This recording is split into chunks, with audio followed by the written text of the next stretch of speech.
Hello everybody, this is another episode of Sports 101 and quickly let's get into it. The Ballon d'Or was held this week and there were lots of talking points from the results of the Ballon d'Or. Ousmane Dembele winning the Men's Player of the Year, and we'll get into all the other results of the Ballon d'Or. But as I said earlier on, there were lots of talking points from the results of the Ballon d'Or, the rankings of all the players. There's been lots of analysis and opinions concerning where certain players finished in the rankings.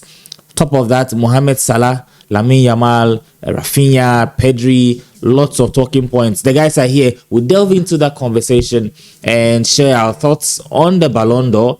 Also, yes, there are weekend fixtures in the top leagues around the world. There's Premier League games, there is La Liga games, there are Bundesliga games. In Italy, there's also a big one happening there in the Serie A. So we'll get into all that conversation and look at Chelsea as well. Enzo Maresca and the Chelsea team, after all the spendings, are they really title contenders this season? We can't go past Man United as well. United have early kickoff this weekend, and Rúben Amorim will be looking to consolidate on that win against Chelsea at Stamford Bridge last weekend. So it's a packed show today. Remember, we are still on Fantasy Premier League. It's Sports 101 on FPL, so just follow the code down there on the screen and join the Fantasy Premier League on Sports 101. You stand the chance of winning top prizes at the end of the season.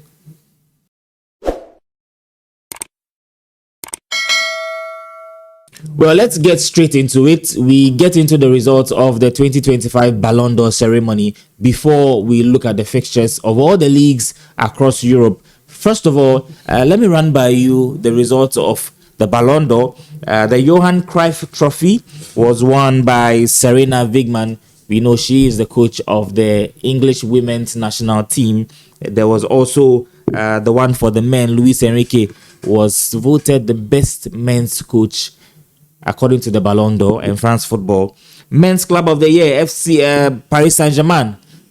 That wasn't a surprise for me. We'll get into that conversation as well. Women's Club of the Year, Arsenal. Finally, Arsenal winning something. Women's Club of the Year, Gerd Müller Trophy was won by Victor Gyökeres as the top scorer there. And for the women, it was Ewa Pazor who won that one. Yashin Trophy for women, Hannah Hampton, no surprise, the English shotstopper for the women's national team. Hannah Hampton, she had a brilliant Euros for England, saving 2 penalties in that final against Spain. There was also wins for some other categories. Let me quickly get you that one. Yes, the Copa Trophy for the women. Vicky Lopez, Barcelona, represented there at the Ballon d'Or very handsomely. Vicky Lopez winning that. 19 years old, plays for FC Barcelona. The Copa Trophy for men, it wasn't any surprise. Lamine Yamal got that one. Easy win for Lamine Yamal. And to the women's Ballon d'Or, it was Aitana Bonmati of FC Barcelona again. We'll look at that. There's been some talk about she not really deserving it. Did she really have a good season than the previous season when she won it? Now she's won it 3 times in a row, and that hasn't really happened very often in both men and women's game. And so Bonmati once again winning the women's Ballon d'Or. And for the top award of the night, it was Ousmane Dembele crowned the Ballon d'Or winner of 2025. Kofi is here, and we're going to get into that conversation. About the Ballon d'Or and every other thing. Percy is also here with us.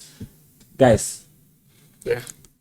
How you guys doing? Very well. Well, we've run by all the categories of the Ballon d'Or. Percy, Barcelona really represented there, but it seems like the one that they really wanted on the night, they were just a little bit shy of that one. You've seen the categories and the winners.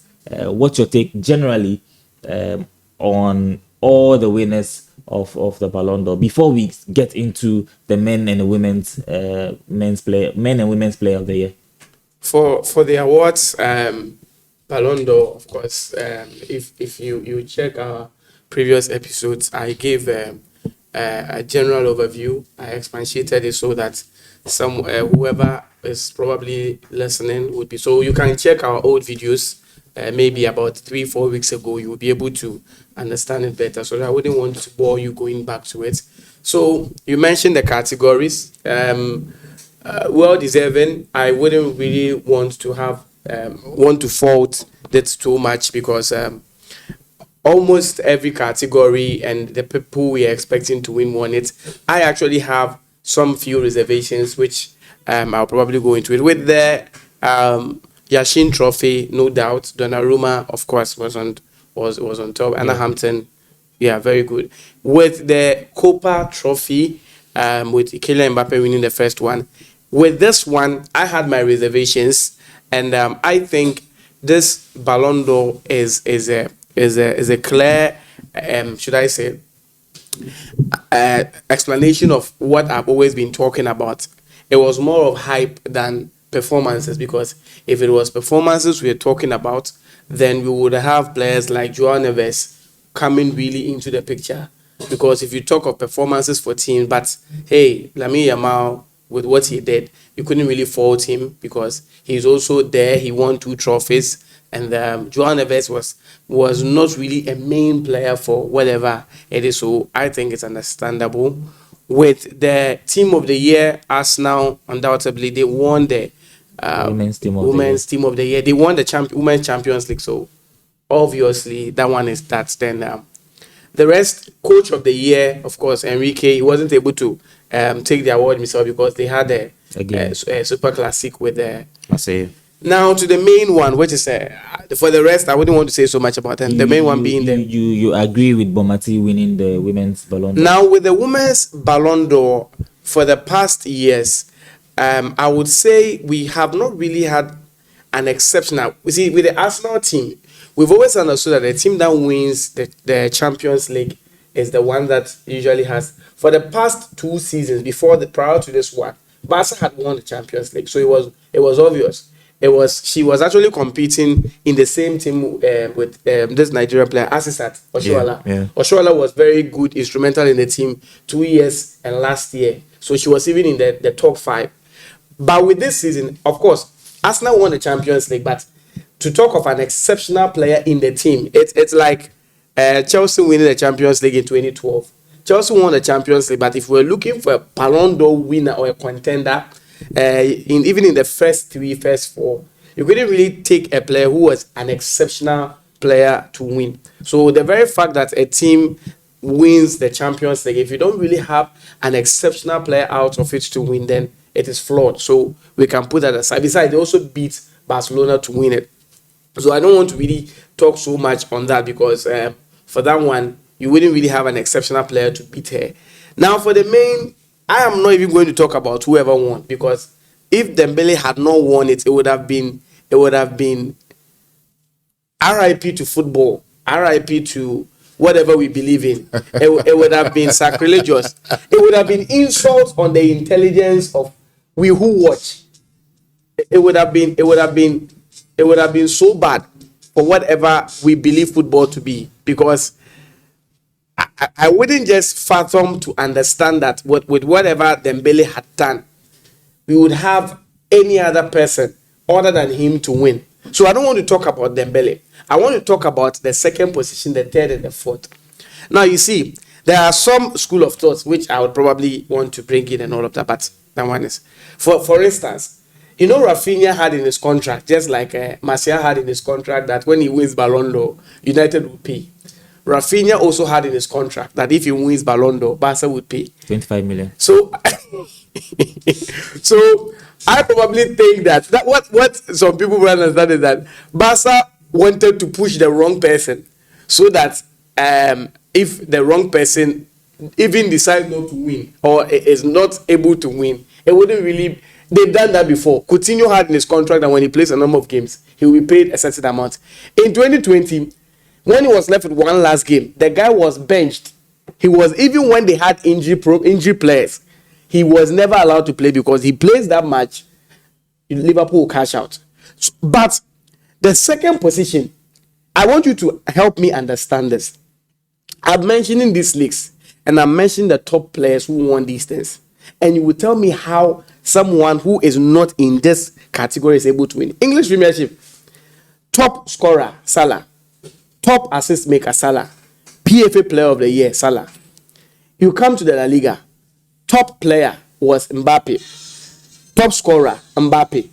Top assist, Rafinha. Rafinha was also arguably the best player in the Barca team. If you go to Germany, top scorer was Harry Kane. Best player was Florian Wirtz. Now, if you come to the French league, top scorer Dembele. Best player was also Dembele. So how is it that all of these names mentioned, best player, top assist maker, top player, and all of these things that they did, a player who was never second even in his own team manages to be second? And if I hear in quotes delusional fanatics trying to push Lamine Yamal where he does not belong, I don't get it. I don't even know how he got there. I think his Malam is very good. Either his Malam is good or his PR was really, really paid handsomely, because he had no business to be in top 5. Now look at the players who were supposed to be there. You had Salah to be 4th. You had Vitinha to be 3rd. You had Rafinha to be 5th. Rafinha, who had a better goal and assist ratio, and with his impact. And when you talk about people are talking about the fact that when it comes to Clasico, it was Lamine Yamal who showed up. So if we are using Clasico, that should be the case. So with the whole thing about Lamine, it was preposterous. I still didn't get it how people still had that vim, had that belief that Lamine Yamal deserved it. If he had won, football would have lost. If he had won, it would have been a loss to football. And I think this should transcend to the best men's FIFA Player of the Year, because he had no business to be there. For young players, his PS fine. If he gets it, it's understandable. But I think for once in a very long time, Ballon d'Or, they actually did something that is laudable. You see, if you check the atmosphere, everything is cool, everything is okay, and because they made the right choice. But I still insist that the Ballon d'Or is not, for me, the elite award. Why did Real Madrid decide to boycott the Ballon d'Or? What did they expect? It is not about Real Madrid. Still wants. Real Madrid is bigger than Ballon d'Or. Real Madrid is bigger than. It's bigger than Ballon. But what are you expecting? Is Ballon d'Or bigger than Real Madrid? Does it have to be the case where, unless there's a Real Madrid player supposed to win the Ballon d'Or, or a Real Madrid player in the running to win the Ballon d'Or before they represent? Real Madrid had every reason to say they would want to boycott or not to boycott. And they are not boycotting because of just now. They are boycotting because of things that have been happening. I can give you scenarios. If I could go back, the immediate one is the issue with Rodri. The first time a Ballon d'Or holder, a season afterward, even top 30, he was nowhere to be found. I don't remember the last time that happened. The reason why he was injured almost from the season. I've not talked about the reason why. I'm just saying that we know the reason. And I'm saying that the first time. So as to why it happened, that is actually none of my business. Now, if you take 2022, this is not just Ballon d'Or. 2022, when Benzema won the Ballon d'Or, the best FIFA player for the following, that is for the 2022, that was when FIFA had the award and gave it to Messi because of the World Cup exploit. Fine, Madrid could understand, and maybe because of that, because of a World Cup, we would understand it.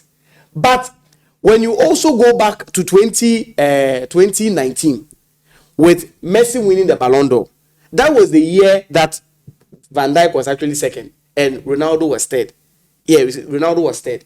Now, in that season, with whatever happened, who won the La Liga that season? It was Barca. But save that. What happened? And Real Madrid has seen this happen over and over and over and over and over again. Now, for Real Madrid, for the reason that they decided to stay back, it's understandable. Maybe they think that it's because they realize that Ballon d'Or is not something that is worth. And this is not the first time that it's not like Barca has never boycotted Ballon d'Or before. It is not like this thing has never happened before. But Real Madrid wants to make a statement. For them, they don't go with what everybody does. And with what I said, that Real Madrid is a bigger institution than Ballon, they wanted to make a statement. And they are not the first to make a statement of that sort, because what they did last year actually was really was laughable. And they want to make a statement this year too, for everybody to know that this thing about Ballon d'Or is something that is very, is so not fair. So for me, I am not saying I concur to what they did, but they have every reason to do whatever they did. Because for me, like I said, I don't book Ballon d'Or. It is not a reason why you are. So does it mean that the fact that a player like Dembele has won the Ballon d'Or, it makes him better than, let's say, for whatever Neymar has done? I'm asking you, Neymar and, let's say, Dembele, at their age, they are all, let's say, at the age of Neymar when he was 28 years. Would you say that Dembele is a better player than Neymar with whatever Neymar has done? In your case, maybe you have a right to reserve your answer, but that one doesn't really state anything, because for whatever reason he gets to win it in his time, and it is also a voted for award. So for me, it was business as usual.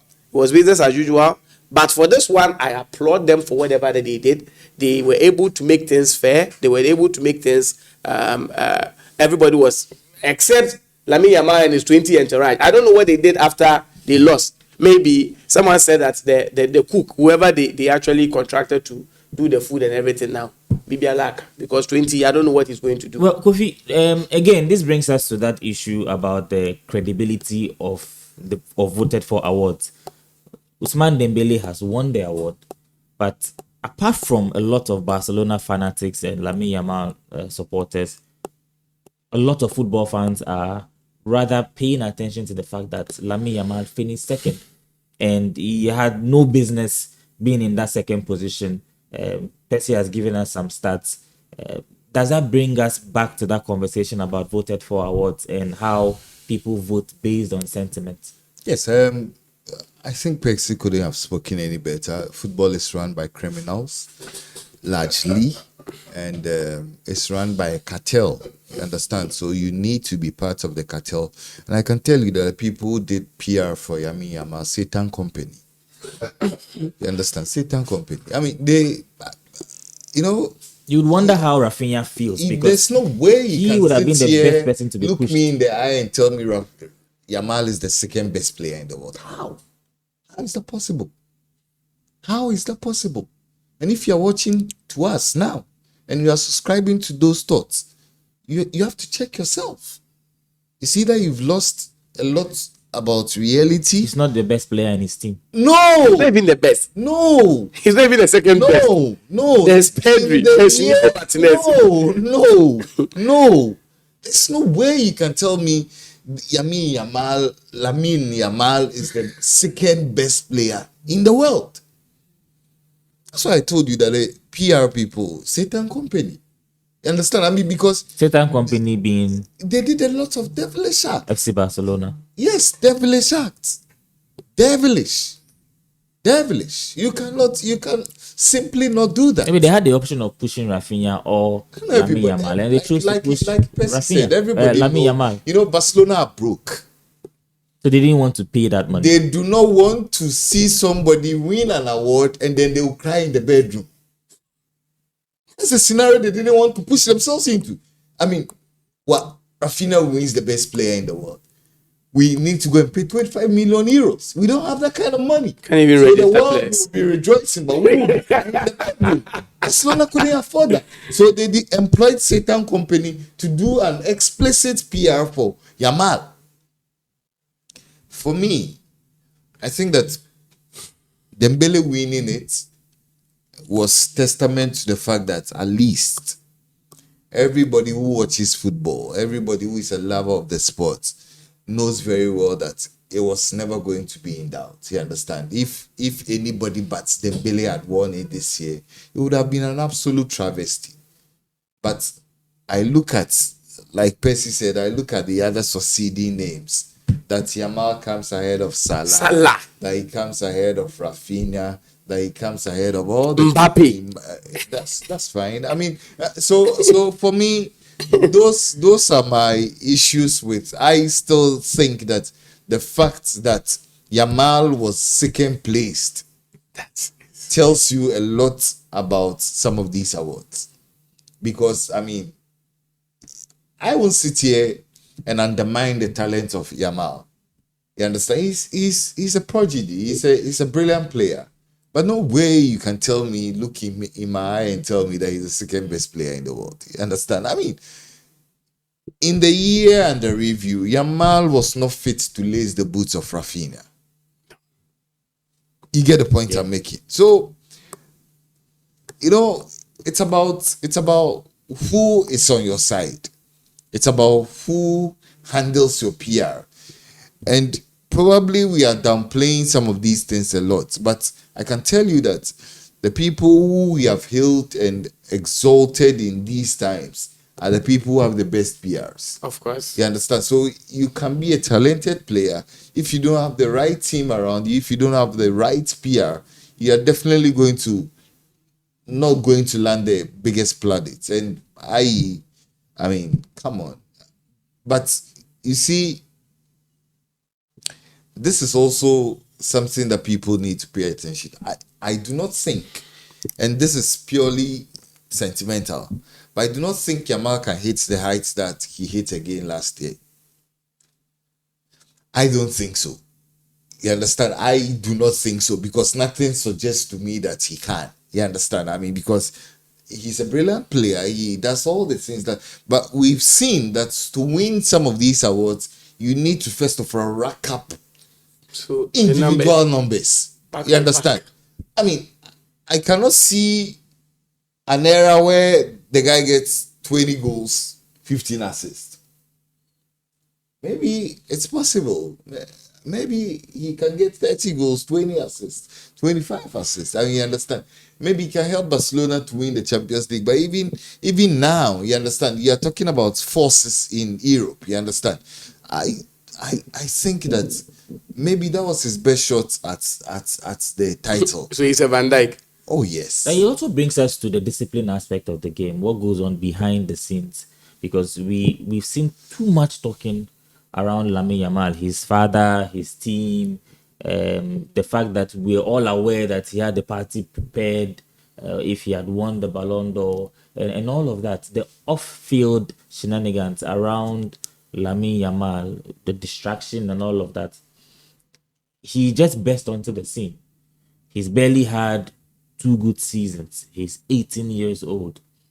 And we are having all this hype around him and all this talk around him. Even for the first award, the Copa Trophy, you can see how restless he was. He was so eager to get up or for his name to be mentioned before he went to receive the award. And that's where the management aspect comes in.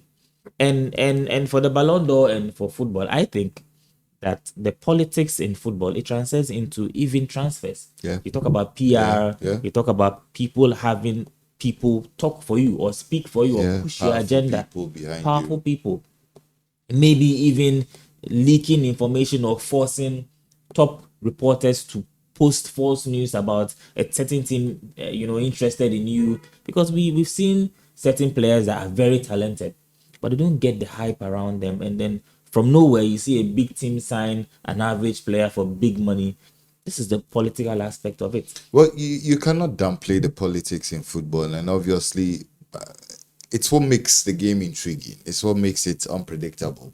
The fact that you cannot almost look in the crystal ball and tell that this is exactly how it's going to play out. I think that it's what keeps people on the edge of their sofas. But the issue also is that to get to the top, you need powerful people around you. That's the point. I mean, because I've always said that people around Yamal are not handling issues properly, in my candid opinion. And this is purely my opinion, because I feel that there is the tendency that if you overexpose the boy to all of the things that we see playing out now, not everybody is able to remain grounded after hitting certain heights. You understand? And for me, I am praying that beyond all of the shenanigans, like you've pointed out, he is able to be grounded at least on the football pitch. You understand? Because I've said it. This is not the first time we've seen talented kids burst onto the scenes. Even in the ranks of Barcelona, we've seen more talented kids than Yamin. Alan Halilovic. I mean, Boyan Kekic, all of them, Ansu Fati. You understand?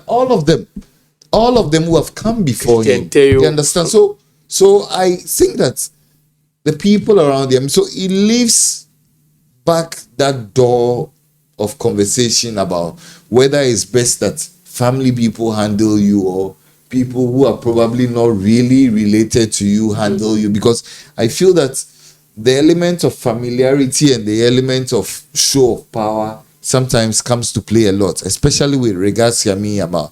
I think that the boy is interested more in the frenzies around the game. It's easy to get distracted. Yes, it's very, very easy to get distracted. And I am saying that I pray that he remains focused, he remains grounded, because if the guy remains focused, I mean, it's obvious there's the talent there. You understand? So talent is not enough. You need a lot of hard work to be able to unlock certain levels. You understand?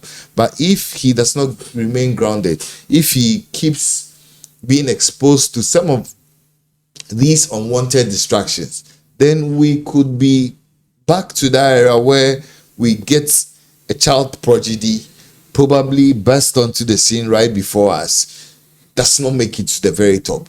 I can mention only a few players who grew up before our own eyes and then eventually became the superstars that we all expected it. Lionel Messi, probably Cristiano Ronaldo, Nazario de Lima, Ronaldo proper. You understand? There's Wayne Rooney. There's Ronaldinho. You understand? We saw them. We saw them as kids. I mean, even Maldini. You understand? We saw them as kids. They were able to go through the ranks. Yes, they had their ups and downs, but we've seen also 1,001 examples. Kids who have burst onto the scenes, more talented, but have been mismanaged. And the next 2-3 years, football is brutal. You are off the scene. So I am praying that they get the transition right. Either than that, probably the world might not get to see the full blossom. Just to add a little to what you were saying. Now, Lamine Yamal is actually in a state of where Dembele was. Now, when Dembele moved from Rennes and he came to Dortmund, he was with his mom. When he left Dortmund and he went to Barca, he went alone. Now, going to Barca, nobody would have predicted this whole thing. Going there alone, a French boy, he was barely 18 years. And he had been signed as the second most expensive player ever. Over 180 million euros. Going there, he was so unkempt, so disorganized. He could play TV game till 12 a.m., always injured. He was petulant, so many things surrounding him. And this happened over and over and over for years. I'm not saying Yamal is like that, but a bit of traces of Yamal will come to press conference, he wear a cap, turned upside, make some funny comments and the rest. And if you know Dembele when he burst onto the scene, he was more talented than Yamal is. Dembele at Dortmund, he was racking double numbers at 17 years. He was actually the reason why Aubameyang had the golden boot there.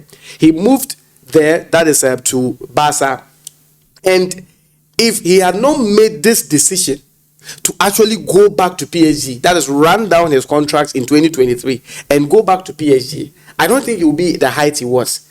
And upon going back to PSG and having his family back, that was when everything best. I was talking to Jeff on the sidelines that I've realized that players who had a family to be with them are the ones that did not suffer the fate of going off. Especially if they have two parents. And I just gave him a few.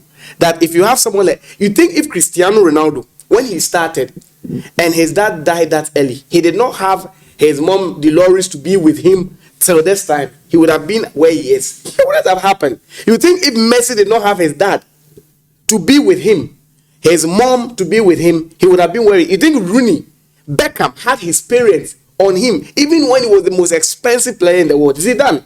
Kaka. Now let's also, even Neymar, for whatever thing that he is, his dad was with him everywhere he was. And we gave also examples like players like Rashford. Rashford was with a single mom, and Rashford was practically allowed to do everything. And before we realize what is happening to him right now, that is one. We also talked about someone like Sancho, and just a few. So Lamine Yamal's dad is barely in his 30s. He's in his mid 30s, and he's as young. Even he's as young. If he was playing football, he wouldn't have retired by now. And most of the players are even older than him. So he's in his 35, 30s. He's not a matured person. And unfortunately, with what you asked, the best thing for this whole thing to happen is either he has a manager who is not just into. I said something last time that his grandmother. I was saying something. I was saying something that the last time that Germans as coaches are not interested in the welfare, that is the family aspect of a player. They are expected in how you perform. The rest is none of their business. That's what I've realized. Hansi Flick will make him the best player he is. But to have a coach who will come down like Ferguson did for Ronaldo, he will come down to your family issues. Ferguson will go to the nightclub and look for his players because he knows they've gone there. Most of these things were covered. It was just in his recent book. Go and drag them from there. Hardly will he even see him publicly shame a player. If he shames you, means he's kicking you out. And he did. Mourinho, he was like that. He would actually shield you, groom you, get you to that level. Even for Guardiola, for whatever he is, he wants players whom he can control. Hansi Flick will not do that. Hansi Flick is interested in whatever. So the only possible thing that will get him checked would have been a coach or a manager who would do that. If that is not the case, then he should get an agent, a proper one who would actually be interested. It is not those who probably exploit you like Mino Royalists. For them, and the for them, they are interested in how they will project you, get you there, make you all the money, and that will be it. So for me, Yamal is not the greatest prodigy we've seen. At his age, Nazario de Lima was crazier than this. First season as PSV Eindhoven, he racked up more numbers than this. And for him, Nazario de Lima and Dembele are one of the few players who actually were nominated for Ballon d'Or the first time and won it. So if we are talking about prospects, he is not there. And with what Dembele too has done, we failed to say it. The guy had made like 3 records. One, like I said, he is one of the few players who was nominated once and he's won. In fact, first 30, he has never even been in first 30 before. First nomination, he wins. Number 2, there are only 8 players before him who have won Champions League, Ballon d'Or, World Cup. And funny enough, he won 2 of them at the same time. You can talk about Rivaldo. You can talk of Zidane. You can talk of Kaká. You can talk of Messi and Gerd Müller, Franz Beckenbauer, all of these few players. Then he has also joined that elite club. So if Yamal wants to actually get to, from what Kofi said, I concur, because if you are talking about someone like Nazario de Lima, that guy was his elevation. You could see that he starts from here. He started from where was it, Cruzeiro? From Cruzeiro to PSV Eindhoven, and he was a one-man person. He moves to Barcelona, and his progression from where he was, in fact, he was even far from home. So with Yamal, for him to get to that level, he needs a proper person to actually tame him, because he is not one that we have never seen before. We've seen his lights, and all of them, we know where the end is. So for him to actually get there, he needs somebody. His dad should be off. He should get a proper person, or if the dad will also want to refine him, because one thing that he said next year, they will come. Come where? We heard that Van Dijk say that. Van Dijk was nominated the first time, and he had the guts to say that Ronaldo was not even a match. And since 2019, we've not even seen him even in the top 5 again. So for me, I am not expecting that this year or 2026, he will be on the podium. If he's there, that's good. But he is not a prodigy that is one in a million. He's not a generational talent. Yamal is not a generational talent. That's why I think I will end it. Well, before we get into the fixtures, Kofi, I don't know if you saw the clip about the previous Ballon d'Or winners. And they omitted Ronaldo. There were talks about the fact that Ronaldo criticized France football, and when they were, they played that clip about previous Ballon d'Or legends or previous Ballon d'Or winners.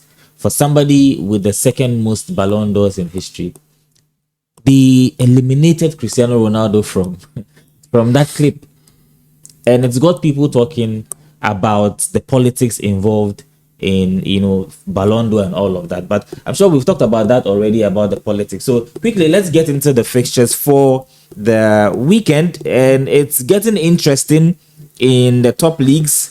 Let's quickly get into England. Now, Liverpool beat Everton last weekend. They managed a win during the week in the Carabao Cup.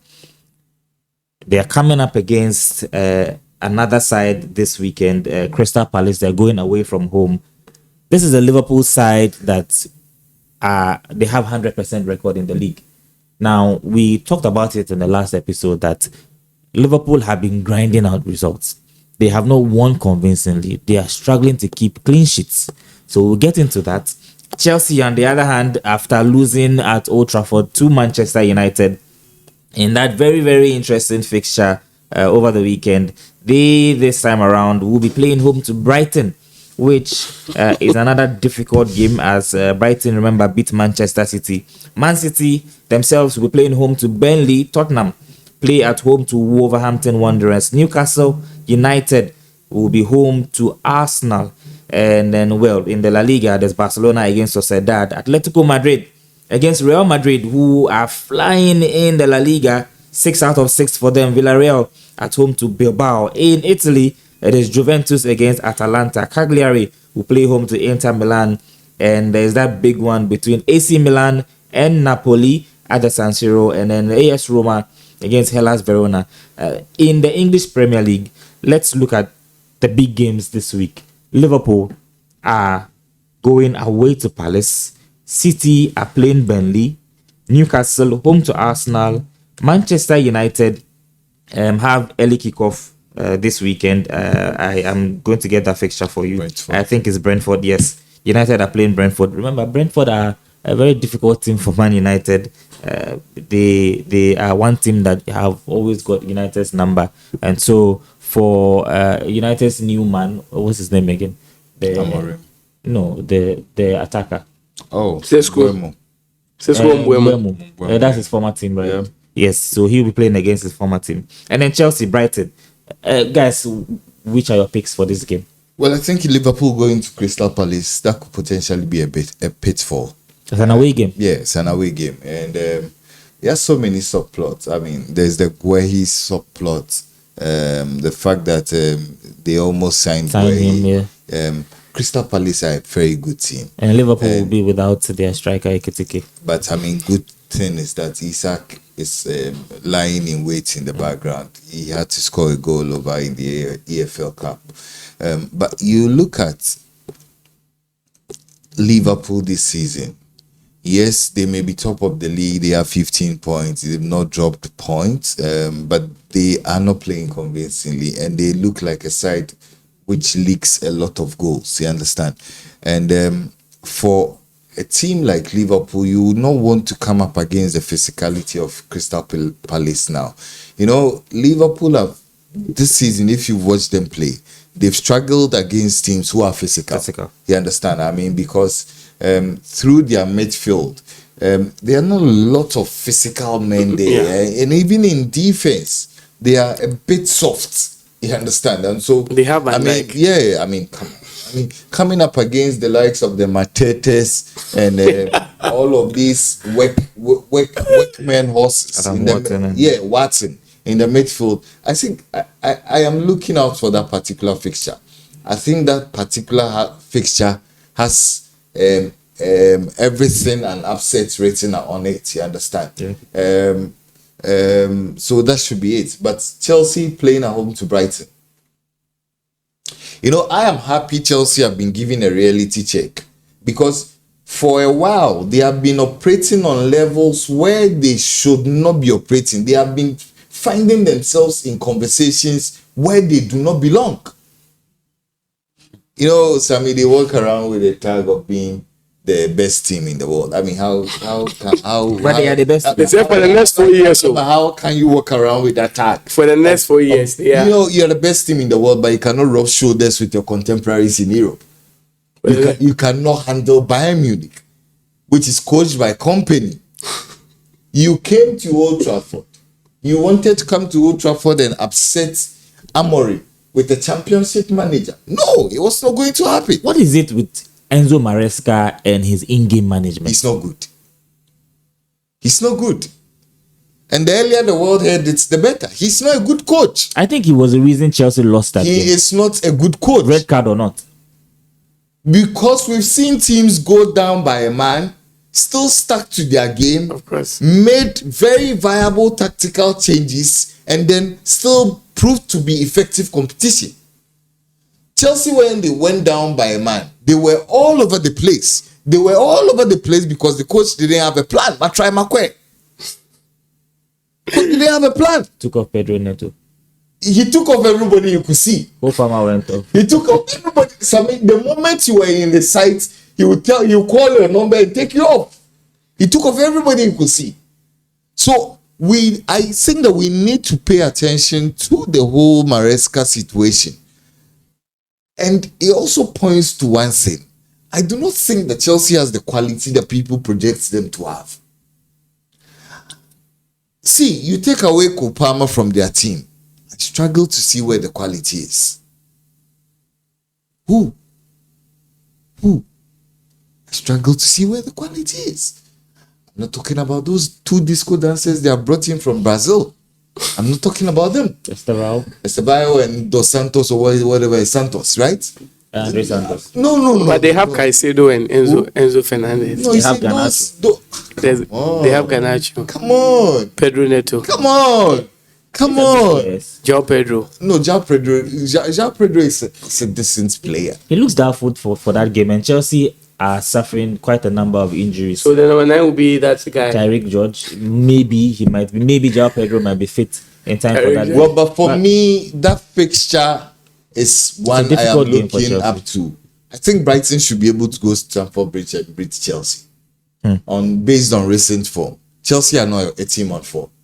You understand? Yes, they had to beat one of the Division 2 or Lincoln Division Lincoln City or whichever one it is over the midweek. You understand? But having lost successive matches to Bayern Munich and the great Manchester United, obviously they will be reeling now. You understand? And I think that Per stats, not to cut you, sorry, they beat Chelsea in the league last season 3-0 at home. They lost by 2-4 at Stamford Bridge, and they knocked Chelsea out of the FA Cup last season. Yeah, so they are a difficult team for Chelsea to play against, and I think that there couldn't have been a better time for Brighton to play Chelsea now. I think it will be one of the fixtures which should produce an upset.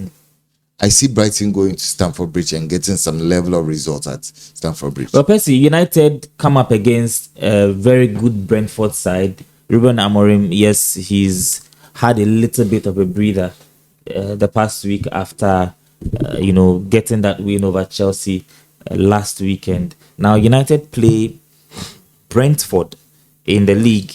How do you see this game panning out? I think it's a very difficult game for Man United because Brentford are one of those teams that always have United's number.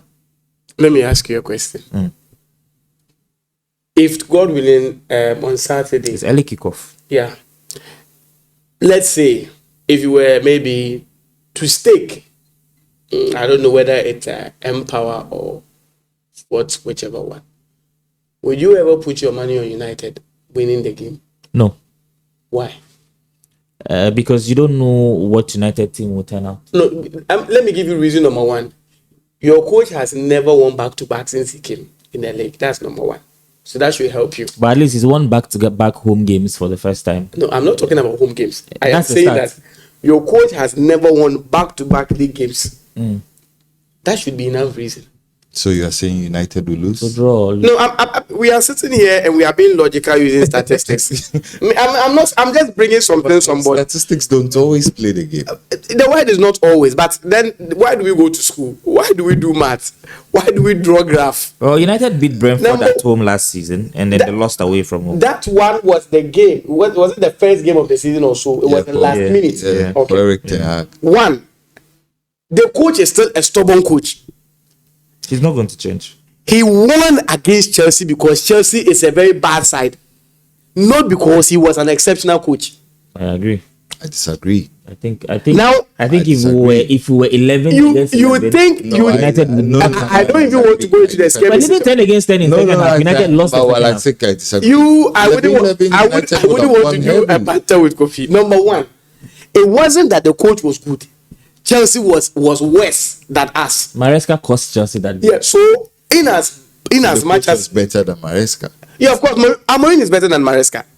Yes, even if we have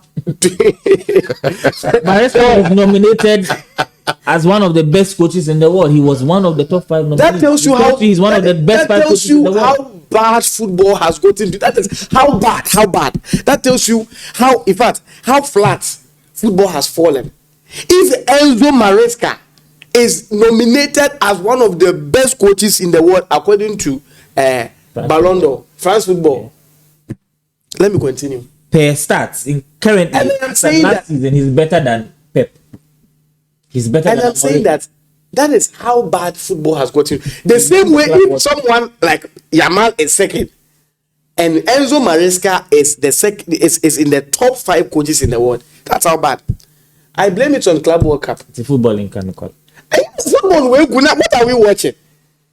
Like, will we now say that Van Dijk is our best defender this era?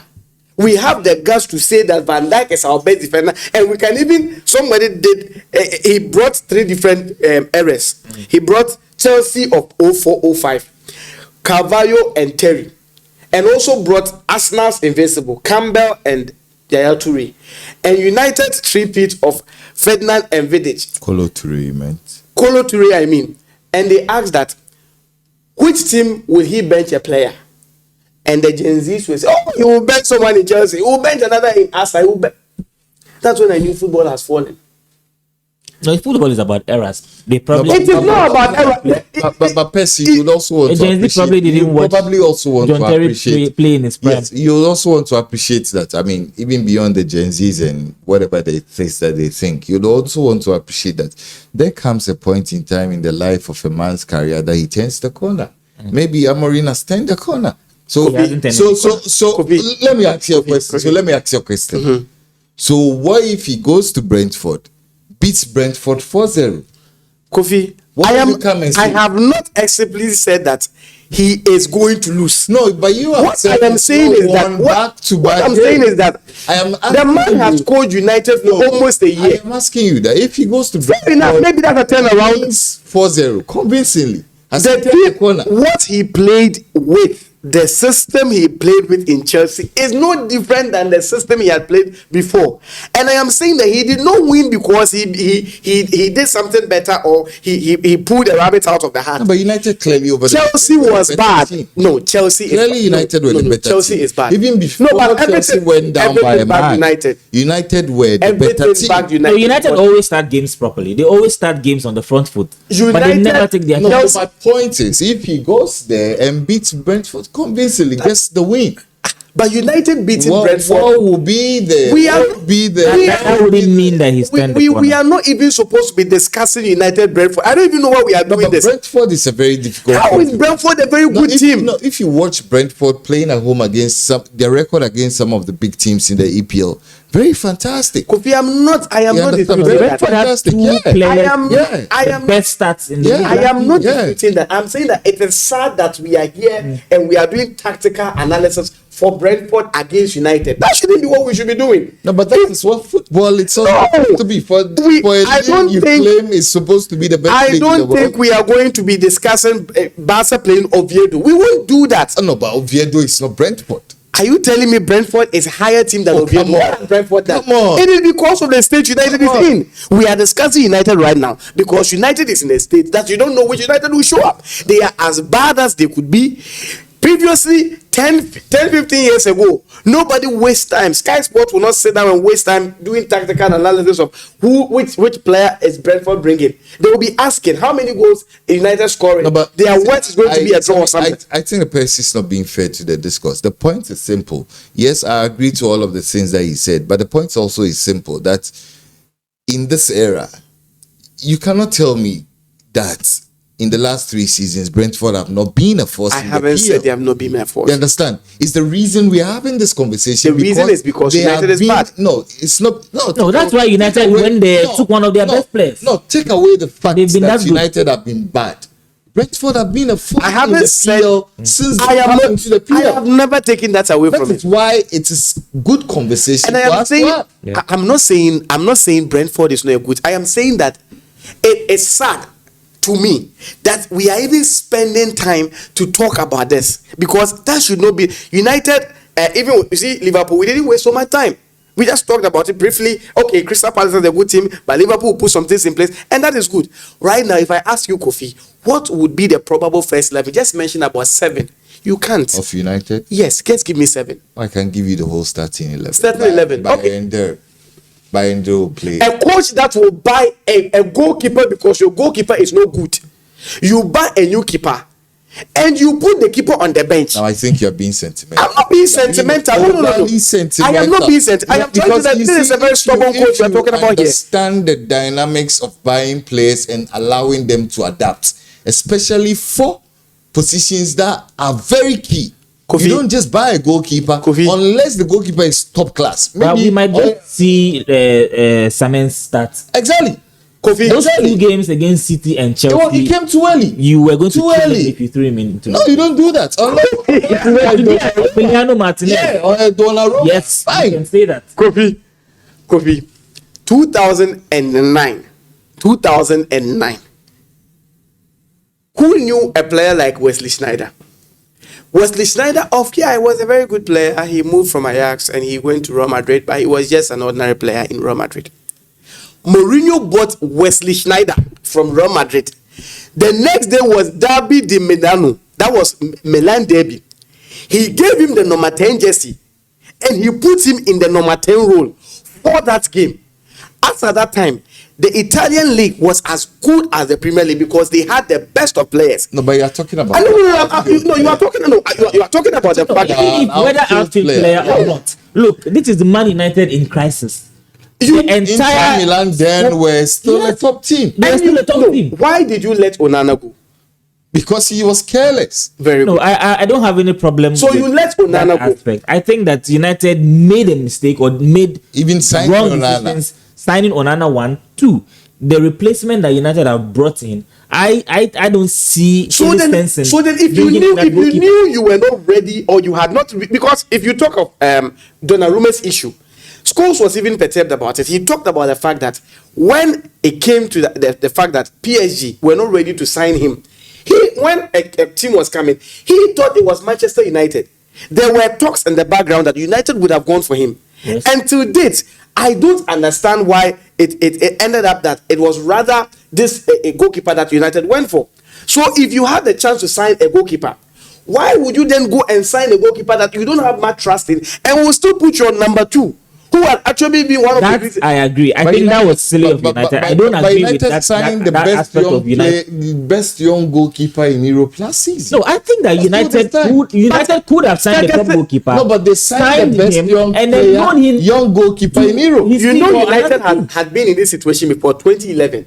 2011 when Ferguson, when Van der Sar left, United went for a prodigy in a David Yeah, De Gea. yeah. And by then there was Anders Lindegaard. But then when De Gea came, he could have said that Anders Lindegaard could still be in the post. The only time that he allowed Lindegaard to be in post was when De Gea started making blunders and the time that he went for his surgery on his eye. Save that. He put the gear in for the first match. No, even the great Alex Ferguson shielded David De Gea from the vultures in the media. But the first match, that was saying about United were the best team in the league. Exactly. I am even told that the eye surgery thing was a hoax. I am even told it was a hoax because it was meant to shield David De Gea away from the public. Now, at the moment, even if you bring in the best player in the world to United and throw him to start in the big game, it would be a big deal. What I am trying to say that, so if you knew this and you let Onana go, why did you not at least put this in place to get a goalkeeper who just hit the ground running? That I agree. When City went for Donnarumma, Trafford was there, but the first game the guy came in, he had to put him in the post. They put Donnarumma in the post against United because he's a top goalkeeper, a Ballon d'Or, Yashin winner. So he was a potential goalkeeper that could have come for us, or that could have gone to United, but that wasn't the case. So now Bayanda is still the one in the post. He did nothing different from what Onana is doing. So, like I was saying, United is still the coach is still being a very stubborn coach. That is the reason why now you can't even make sane analysis or reasonable analysis about United because you don't know which one is going to show up. Well, anyway, Newcastle hosts Arsenal in the Premier League. Coach Arteta has been talking about the fact that he's been getting lots of calls, congratulatory calls concerning how Arsenal played against Manchester City. If you ask me, very, very mediocre. What do you think about this game? People congratulated him because he played a draw. Yes. He scored a 96. Kofi, please go. Arteta will be fired. It's only a matter. I'm sure. Arteta will if you have a coach with this mindset, Arteta will be fired. It's only a matter of time before he's fired. Because, look, we are 5 games into the season. Yes. And you're already trailing Liverpool by 5 points. You are closer to Manchester United than you are closer to Liverpool. You understand? Manchester United have 7 points. Arsenal have 10 points. I think that Arteta should tone down on the words in the media and focus on doing the job, which is coaching. Do they get 3 points at St. James's That's a tough fixture. Away from home. Tough fixture. Tough fixture. And for me, I would look to see how Arsenal pass that particular test. I think it's a big test at this early in the season. If they are able to pass the test with aplomb, then I would know they are back to business. If they drop points, same old Arteta. Well, I've always maintained that if Arsenal are not top of the league by Christmas, or if they are quite some distance away from whoever is in first position by Christmas, Arteta should be sacked.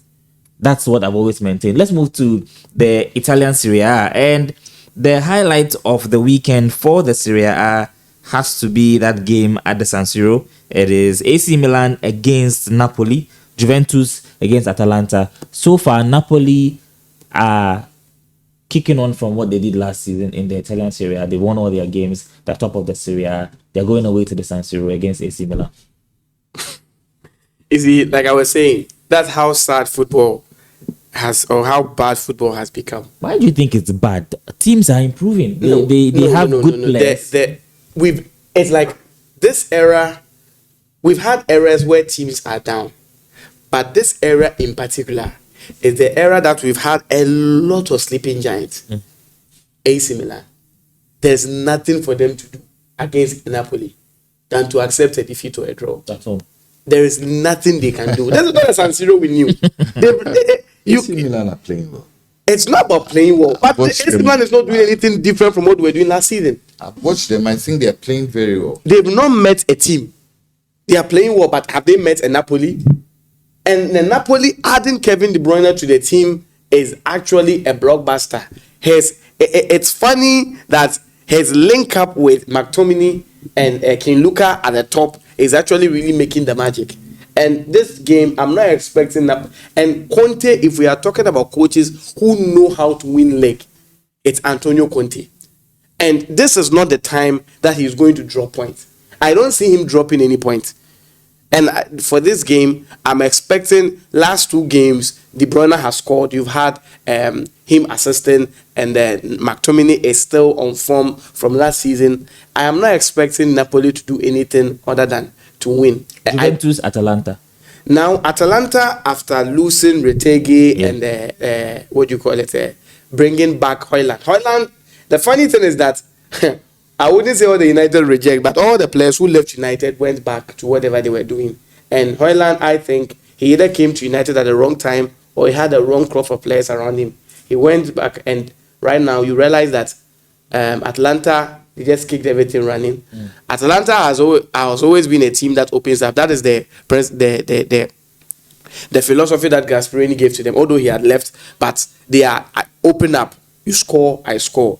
But this crop of Juventus team is really good. Really good. They don't give up easily. Last season, Vlahovic was not really on form. He was on and off because as then they had Kolomwani. Kolomwani was playing. Sometimes he would deputize him, but this season he's actually a starter.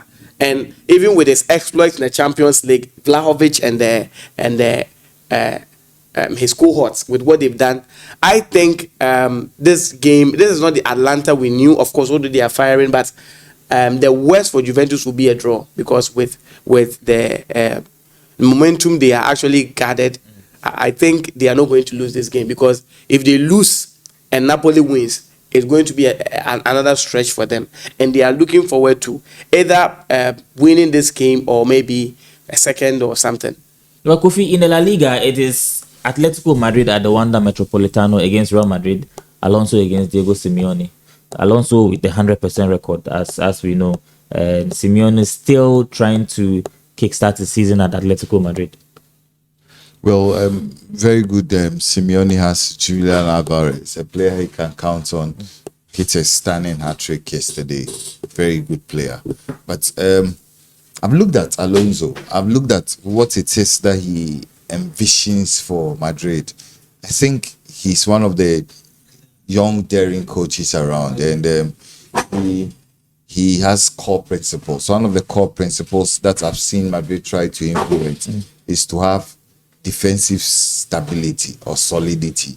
And so if you look at the game against Levante, you realize that he played, what's the name of that left back who used to be with Manchester United? Carrasca or whatever. Yes, Carrasca. Carrasca. Let me get his name. He tried to play Carrasca in the center of defense. So they played a 3-back in there and then still played Fran Garcia. You understand? So I think that he's trying to work around what it is that will bring a lot of defensive solidity to Madrid. And I think that so far, Madrid are not conceding goals. This will be the biggest test for the Alonso project this far. And for me, I like I've said in the cases of Liverpool going to Crystal Palace, us now going to Newcastle, and probably Percy would want to say Manchester United going to Brentford. Yeah, I think Carreras, right? Yeah, very good player. He used to be on the books of United. Yes, I mean, Eric Ten Hag sold him for 6 million. Eric Ten Hag sold him for 6 million. We'll talk about 2 seasons later, he was bought for 50 million. Eric Ten Hag.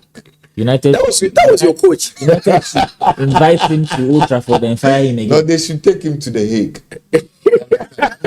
Court of International Justice. I mean, take him to the Hague. You understand? So I think that this will be one. He's the one who sold the year. Yes, he sacked the year. He sacked the year. He sacked the year. They didn't give him a new contract. You understand that? But I think that this should be interesting, because I look at the two teams, a tale of two different teams. Yeah. Madrid seemingly are flying high, although they've not reached peak levels. You understand? But Atletico Madrid are getting back into their own. Why is nobody talking about Trent? But he's injured, isn't he? No, but that guy was never a good player. I've said it time without number. I've told people privately and publicly that Madrid did not buy Trent because he's a good player. They bought Trent because he probably enhances the brand. He's somebody they can use to sell. You understand? But Madrid don't always buy players because they are good players. So you think Trent is a marketable material? That's why they put Oh, he's a marketable material. You understand? I mean, he can wear jerseys and. Hey, a player with the Guinness Book of Record to be the defender with the highest assist a season. No, Trent is not a good player. Trent is not a good player. Now Caballero has come back. So he'll go back to the bench. Oh, even if he comes back from injury, I don't think he can receive Caballero. You understand? I think he was brought in to start at Real Madrid. Even if he weren't injured and Caballero was available, Trent would start. No, but he can't start at Madrid. This is not Liverpool. So why was he brought in? For marketing purposes. Well, Percy, quickly, Barcelona are playing home to Sociedad in the La Liga this weekend. If they are playing home, then it's a no-brainer. If it was at Anoeta, then we would be probably discussing something there. Yes, and Sociedad this season too are not the best. Arsenal has dismantled their team. They've taken everyone out. Who did they take? They took Zubimendi, they took Merino out. And they brought Odegaard to earlier. So the three players who were playing some 4 seasons ago together in the midfield have been removed. So what I want to see is the reaction of Rafinha and Yamal on the pitch. That's what I'm expecting to see. Well, it's been an interesting conversation. Let's see how Hansi Flick sorts things out in his dressing room. I think Rafinha had a very good reaction to everything about the Ballon d'Or. We saw him congratulate Ousmane Dembele. Everybody moves on. It's a new season. People have a new opportunity, a fresh start to make a claim for yourself for the Ballon d'Or at the end of next season. It's been another episode of Sports 101. We've talked about the Ballon d'Or. We've talked about the fixtures for the top leagues this weekend, and we'll be back in the next episode to do post-game analysis. Let me prompt you, we will be having a live discussion from the 1st of October. We launch Sport 101 Breakfast, where we give you a breakfast show, something really, really interesting that we haven't done. So keep your subscription alive, keep your notifications on, and tell your friends to subscribe, comment. Let's know what you think about everything we discuss here on Sports 101. And don't forget to follow the Fantasy Premier League. The code is just right there on the screen. Join Sports 101 on Fantasy Premier League and stand the chance of winning some exciting prizes at the end of the season. I'm Sammy. Kofi was here with me. Percy was here as well. It's been an interesting conversation. Until our next episode, it's Sports 101.